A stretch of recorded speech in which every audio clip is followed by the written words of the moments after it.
द्वितीय विकास ब्रह्म जिज्ञासा। ब्रह्मा को जानने की इच्छा से ब्रह्म जिज्ञासा और जिसको उसे जानने की इच्छा उत्पन्न हो गई उसे ब्रह्म जिज्ञासु कहते हैं। उसी को मुमुक्षु भी कहा जाता है, क्योंकि ब्रह्म ज्ञान से ही मोक्ष होती है, अन्यथा नहीं।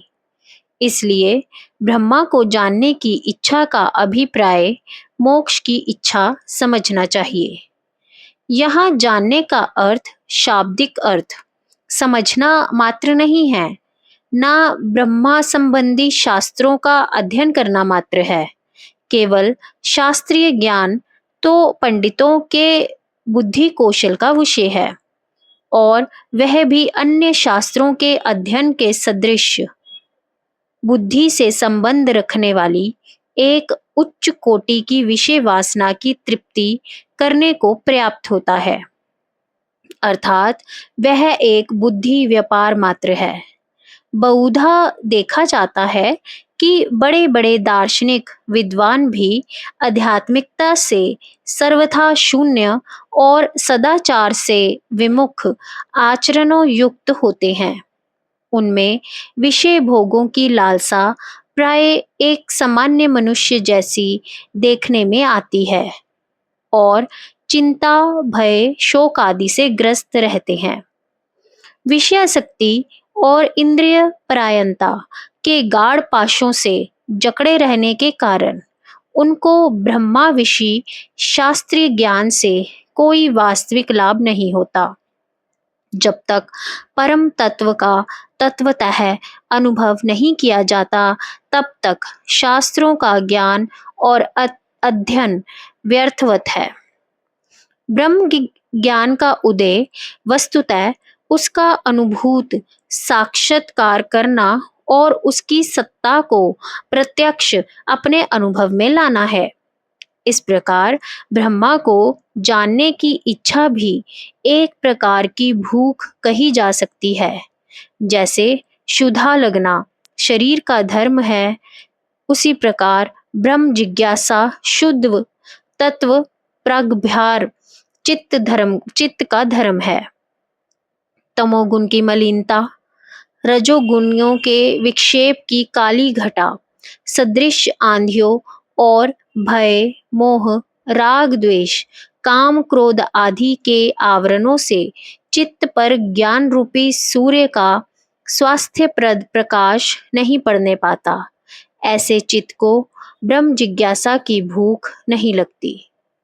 रजोगुण और तमोगुण से मिश्रित सत्वगुण से यद्यपि धर्म के कामों में प्रवृत्ति, विषयों से वैराग्य, ध्यान योग उपासना के लिए रुचि तथा संत महात्माओं में श्रद्धा और सब प्राणियों पर दया प्रेम के भाव जागने लगते हैं, तो भी ईश्वर से मिलने की इच्छा अर्थात ब्रह्म जिज्ञासा की क्षुधा नहीं लगती।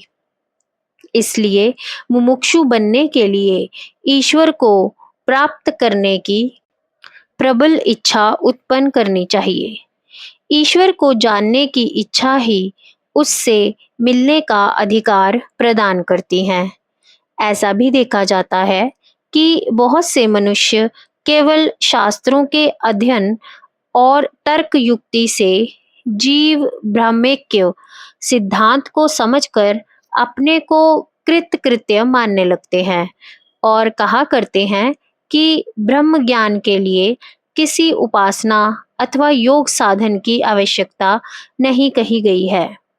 उनकी ऐसी धारणा सर्वथा निराधार नहीं होती, परंतु यह बात अवश्य है कि वे बेसमझी से ऐसा मानने लगे हैं।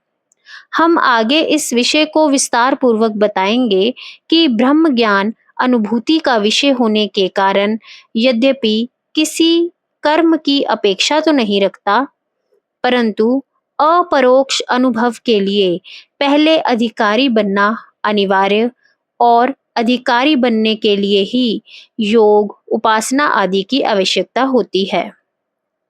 जो मनुष्य ब्रह्मा को जान लेता है वह ब्रह्मा ही हो जाता है, उसकी चर्या फिर संसारी मनुष्यों की सी नहीं रहती। वह सदा ब्रह्म भाव में रहने लगता है। ब्राह्मी स्थिति प्राप्त होने पर मनुष्य की मुद्रा प्रसन्न रहने लगती है।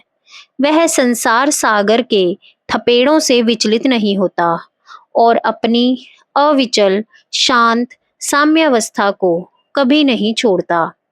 इहलोक और परलोक दोनों की भोग वासना का उन्मूलन हो जाने से निरीह सदा संतुष्ट और आत्म तृप्त रहता है।